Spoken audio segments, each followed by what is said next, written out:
Listen closely, my friend.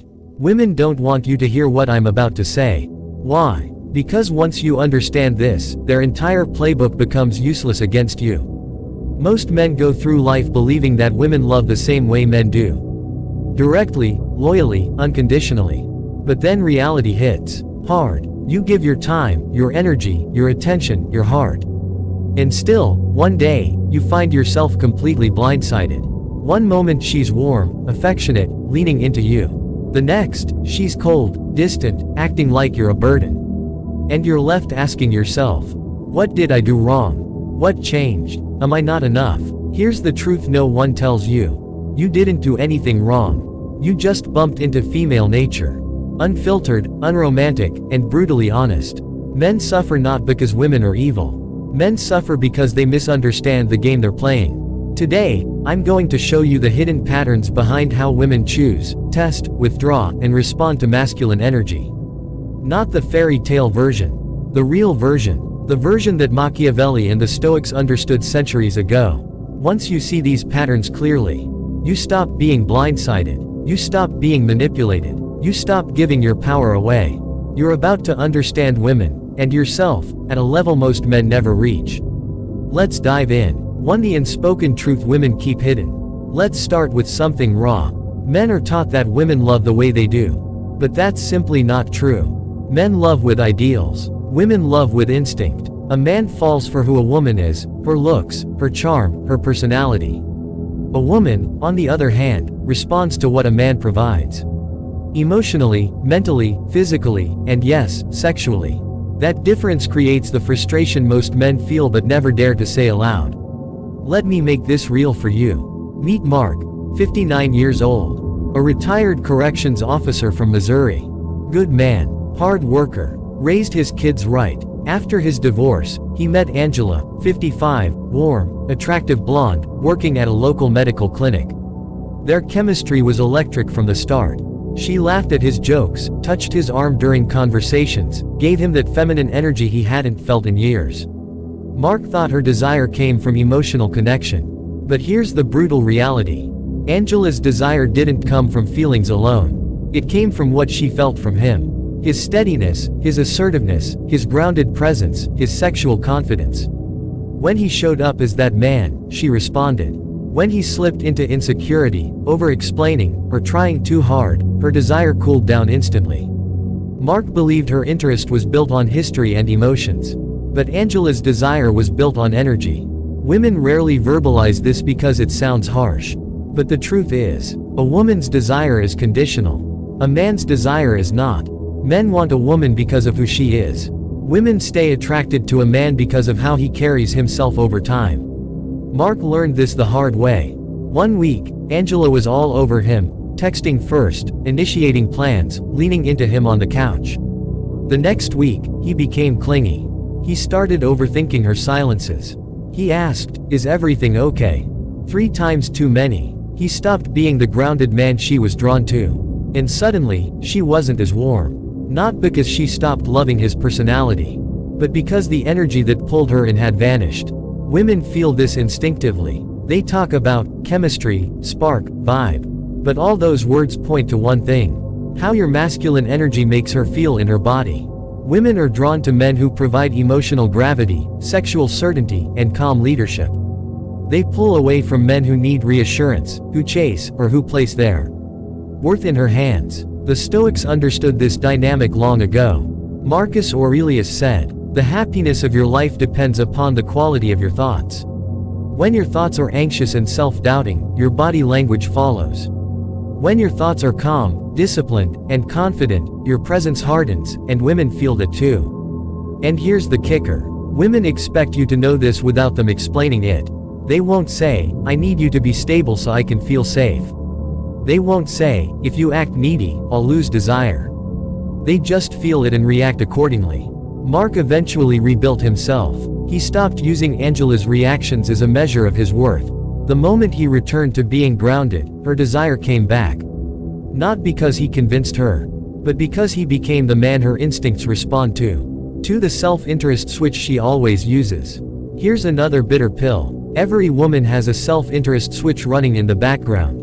Whether she realizes it or not, she flips that switch based on what you bring into her life. Not what you promise, not what you feel, but what you actually bring. This switch is always active, shaping how she treats you, responds to you, and how much of herself she gives you.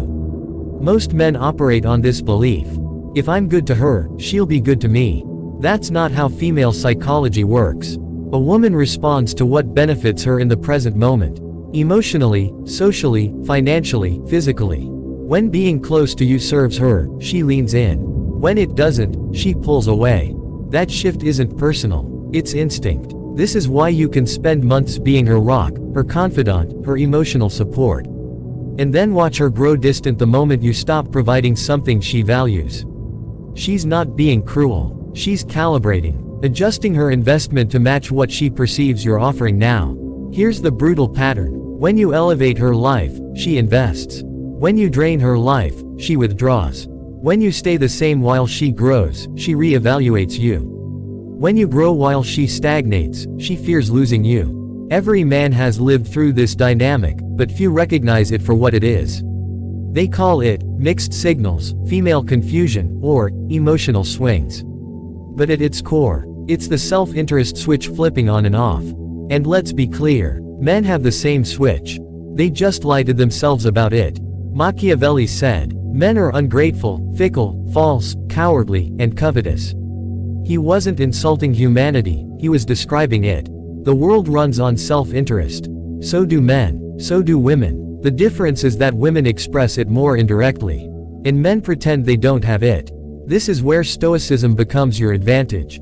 Epictetus taught, "Make the best use of what is in your power, and take the rest as it happens." A woman's self-interest switch is not in your power. But your response to it is. The moment you stop taking her shifts personally, you stop being controlled by them. Her distance no longer rattles you. Her warmth no longer inflates you. Her inconsistency no longer defines you. Most men weaken themselves by fighting the switch. They try to argue with it, convince it, force it. But you can't negotiate with instinct. You can only position yourself wisely. When you improve your life, your discipline, your purpose, your presence, her switch naturally flips in your direction. When you become dependent, reactive, or stagnant, that switch flips away.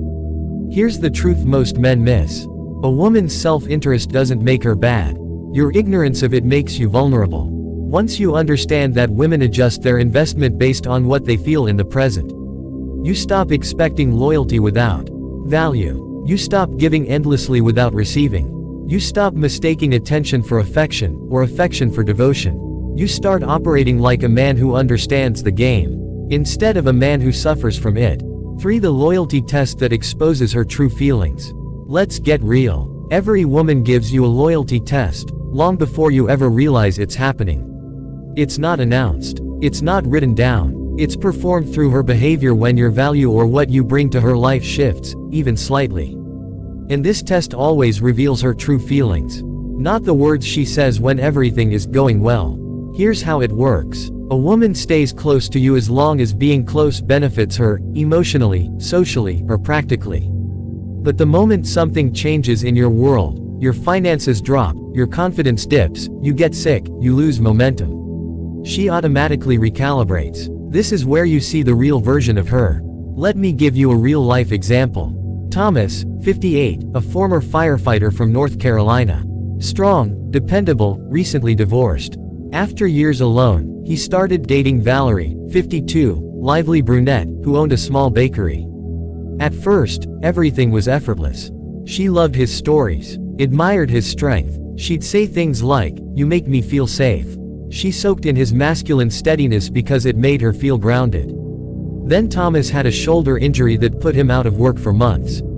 His mood dipped. His energy dropped. He wasn't the same steady presence she'd first attached herself to. And that's when Valerie's loyalty test began, not through words but through distance. She called less, checked in less, stopped bringing him food from her bakery. When they talked, she seemed distracted, impatient, sometimes annoyed. Thomas didn't fail the test. The test revealed her. It showed that her loyalty was tethered, not to the man himself, but to the benefits of being with him. This is exactly what Machiavelli meant when he said, Men are less afraid of offending a man who makes himself loved than one who makes himself feared. He wasn't saying be cruel. He was saying people stay where their needs are met. Women are no different. Contrast that with what happened later. When Thomas started pulling himself together, physical therapy, gym sessions, taking small consulting jobs, Valerie suddenly became warm again. Why? Because the version of him she desired had resurfaced. Her behavior wasn't random. It was self-interest responding to value. And here's the lesson. A woman's loyalty is revealed during your low moments, not your high ones. When you're winning, everyone loves you. But when life squeezes you, only those who see you, not just what you offer, remain. And the number of people in that category is always smaller than you expect. Stoicism gives you clarity here. Seneca said, "Misfortune shows those who are not really friends." In relationships, misfortune shows those who are not really loyal. It's not pessimism, it's pattern recognition. Female loyalty is not proven by affection during easy times. It's proven by behavior during hard ones. Thomas eventually understood something powerful. Loyalty isn't about length of time spent together. It's about how she responds when you temporarily have less to offer. That single moment tells you everything. For the respect line that ignites her desire. Here's something men learn far too late. A woman's desire rises and falls on one single thing: respect. Not romance. Not gifts. Not how much you adore her. Respect. And respect isn't something she gives you because you're a good man. It's something she gives because she feels your strength. Women are wired to respond to the man who draws a clear line for how he expects to be treated. That line is what turns her on. A woman can like you, enjoy you, even love parts of you. But if she doesn't respect you, desire dies instantly. Not slowly. It collapses. And most men today are confused because they keep trying to win women through kindness, comfort, and emotional honesty, while ignoring the single factor that shapes female attraction more than anything else. Whether she sees you as a man who stands firm. Here's the part men misunderstand. Respect isn't demanded. It isn't begged for. It's not something you can lecture her into giving. Respect comes from how you carry yourself under pressure. It comes from how you handle disagreement. It comes from how you respond when she pushes your boundaries. Because yes, she will push them. Women test not because they're cruel, but because they need to know what kind of man they're dealing with. A woman pushes to feel the edge of your strength. She challenges to see if you'll fold. She withdraws to see if you'll chase. She pokes your ego to see if you'll lose control. Every one of these moments creates clarity in her mind. If you crumble, she loses respect. If you stay steady, she softens. If you meet tension with calm confidence, she feels that deep, instinctive attraction that women can't explain but always respond to. This is why kindness without strength never works. A man who is only nice is forgettable. A man who is grounded, firm, and self-respecting, that's the man she desires. The Stoics understood this long before dating psychology existed. Marcus Aurelius said, "If you are distressed by anything external, the pain is not due to the thing itself, but to your estimate of it." Losing your center because of a woman's mood, tone, or tests, shows her you don't govern yourself. And a man who cannot govern himself, cannot lead a relationship. Women don't articulate this, but they feel it instantly. A man who collapses under pressure becomes unattractive. A man who stays centered becomes magnetic. The respect line is simple. You don't tolerate disrespect. You don't chase someone pulling away. You don't argue to earn validation. You don't abandon your standards to keep the peace. And here's the brutal twist.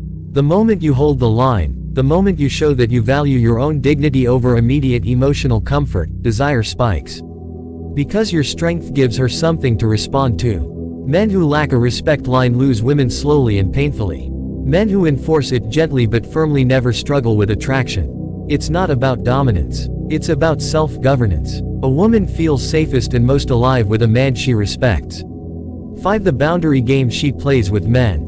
Let me show you another pattern. Every woman, consciously or not, plays what I call the boundary game. It's not a game meant to hurt you. It's a game meant to reveal you. Women push, they test, they stretch the edges of your tolerance. Not because they're malicious, but because they're wired to feel out the strength of the man they're dealing with. Your reaction tells her everything about your confidence, your self-respect, and your emotional backbone. Let me show you how this plays out in real life. Greg, 56, a former Navy mechanic from Florida. After years of staying single, he started dating Lisa, 54, warm, sharp-tongued brunette who loved to flirt but also loved to push buttons. During their first month together, Lisa tested boundaries constantly, showing up late to dates, making little jabs about his habits, occasionally mentioning other men just to gauge his reaction. Greg thought it was disrespect. It wasn't. It was assessment. She wanted to know what kind of man stood in front of her. Would he get insecure? Would he argue? Would he apologize unnecessarily? Or would he stay calm and grounded? One night, Lisa showed up 40 minutes late without texting. Greg didn't yell, didn't sulk, didn't pretend it was fine either. He simply said, "If we make plans, I expect us both to respect the time. Let's reset and try again tomorrow." He walked her to her car and ended the night early. The next day, Lisa was 10 minutes early, and entirely different. Soft, attentive, respectful. Why? Because he passed a boundary test. Most men fail this. Women do this at every age, but it becomes even more pronounced with women in their 40s and 50s. They've lived enough life to know that a man who can't hold the line becomes a liability. A woman wants a partner, not a project. And here's the deeper truth. Boundaries and desire are directly linked. A woman cannot desire a man she does not respect. And she cannot respect a man who allows her to walk all over his standards. The boundary game isn't about conflict. It's about clarity. She needs to know how far she can push before you lose your center. If the answer is, not far at all, she relaxes. If the answer is, anywhere, she loses attraction. The Stoics understood this dynamic long before psychology gave it a name. Epictetus wrote, "No person is free who cannot master themselves." A boundary is nothing more than self-mastery expressed externally. When you enforce a boundary calmly, you're not punishing her. You're showing her that you govern yourself. That signal is deeply masculine, and women feel it immediately. Greg learned something powerful through Lisa. A boundary is not a wall. It's a standard. A wall keeps people out. A standard teaches them how to come in. When you enforce standards, women don't run. They adjust. And here's the twist. Once a woman knows where your boundaries are, she actually becomes warmer. Softer. More feminine. She no longer has to push to figure out who you are. The testing stops. The tension drops. Respect rises. And desire follows. 6. The distance move that sparks her attraction. If there's one pattern men consistently misunderstand, it's this. Distance is not the enemy of attraction. For women, distance creates attraction. Not emotional withdrawal. Not coldness. Not punishment. But healthy, grounded distance, that signals you are a man with your own life direction and internal world. Women don't crave a man who is always available. They crave a man they can move toward. And she can't move toward you if you never step back. Most men overinvest early. They text too much, share too much, adjust their schedule instantly, fill every silence, respond to every emotional shift a woman makes. They suffocate the very space where attraction grows. A woman senses this, and instinctively cools off. Not because she lost interest, but because he removed the very tension that made her feel drawn to him. Here's the truth. Women feel attraction through polarity. Polarity requires space. When you stand too close emotionally or physically, you collapse that polarity and kill the spark without realizing it. Distance is the recalibration point. It allows her to feel, not just see, your value. This is where the Stoics were far ahead of their time. Marcus Aurelius wrote, "Nowhere can man find a quieter or more untroubled retreat than in his own soul." A man who knows how to retreat into himself, not to hide, but to stay centered, becomes magnetic. He is not needy. He is not chasing. He is not seeking reassurance. He is simply grounded in his life, and women feel the stability of that presence. Distance is not about ignoring her. It's about refusing to orbit her. Here's what distance looks like in practice. You don't rush to reply because you're living. You don't adjust your entire schedule around her availability. You don't panic when she pulls back. You don't overshare every emotion. You don't make her the center of your attention before she earns that position. A man who carries himself with this kind of space communicates something very powerful. I choose you, but I don't need you to feel whole. That message hits a woman on a biological and psychological level. When a woman senses your life is already full, purpose, discipline, friends, health, ambitions, she leans in. Because being with you feels like stepping into a current that's already moving. A man without his own current becomes dead, still water. Women don't crave stillness. They crave direction. Distance also stops one of the biggest killers of attraction, emotional overexposure. Men often confuse vulnerability with unloading. They reveal too much too soon. They hand over their fears, doubts, and insecurities without context. And the moment she senses he needs her emotional validation, attraction drops. But when your emotional world belongs primarily to you, when you share selectively instead of endlessly, a woman feels the strength of your inner containment. That strength is deeply attractive, and extremely rare in modern men. Distance also keeps you from getting hooked on her patterns. When you maintain your routines, your purpose, your space, you're no longer controlled by her hot and cold behavior. You stop reacting and start observing. And that, ironically, is when she feels the strongest pull toward you. The man who understands distance, understands leverage. Not manipulation, leverage. The natural power that comes from not abandoning yourself for the sake of approval. 7. The emotional control she uses against you. Let's be real. Women don't control men with strength. They control men with emotion. Not because they're evil. Not because they sit around planning manipulation. But because emotional influence is built into female psychology. Women read emotional shifts faster than men. They respond to them faster. And they use them, consciously or not, to shape a man's behavior. And if you don't understand this dynamic, you end up reacting instead of leading. Here's a real example. Robert, 60, a retired truck driver from Ohio. Steady guy. Practical. No games. He started seeing Jennifer, 57, a soft-spoken woman who worked in event planning. At first, everything felt smooth. She complimented him, leaned in during conversation, made him feel appreciated in a way he hadn't felt since his late 40s. But then came the emotional shifts. Jennifer would suddenly act cold for a day, then warm again. She'd go from affectionate to distant without any explanation. Robert assumed he did something wrong. He asked too many questions. He tried to fix the emotional dip. He apologized for things he didn't even do. And the more emotional ground he surrendered, the more Jennifer controlled the pace of the relationship. Women rarely use logic to control men. They use emotional atmosphere. This is what men misunderstand. When she sighs heavily, pulls back slightly, becomes quiet, or acts irritated, you feel the tension. And because men are fixers, we rush in trying to soothe, repair, or explain. But in doing so, we abandon our center. Jennifer didn't consciously decide, let me manipulate Robert. Her emotional reactions simply shaped his behavior, because he let them. And that's the difference between men who lead, and men who get led. Emotional control works like this. She shifts her tone, you shift your behavior. She withholds warmth, you overinvest. She becomes distant, you chase harder. Before long, she learns, without saying a word, that your emotional stability depends on her mood. And once a woman realizes she can move you emotionally with small changes, the dynamic is no longer equal. This is why Stoicism matters. Marcus Aurelius said, "You have power over your mind, not outside events." A woman's emotional swings are outside events. Her moods, her tone, her silences, her reactions, none of these are yours to control. What is yours is your response. And when your response is steady, grounded, and slow, emotional control loses all power over you. What Jennifer expected was for Robert to bend. What she didn't expect was what happened months later, when he finally learned to pause instead of react. When she became cold, he didn't chase. When she became irritated, he didn't immediately soothe. He simply stayed present and calm. And guess what happened? Her emotional swings became shorter.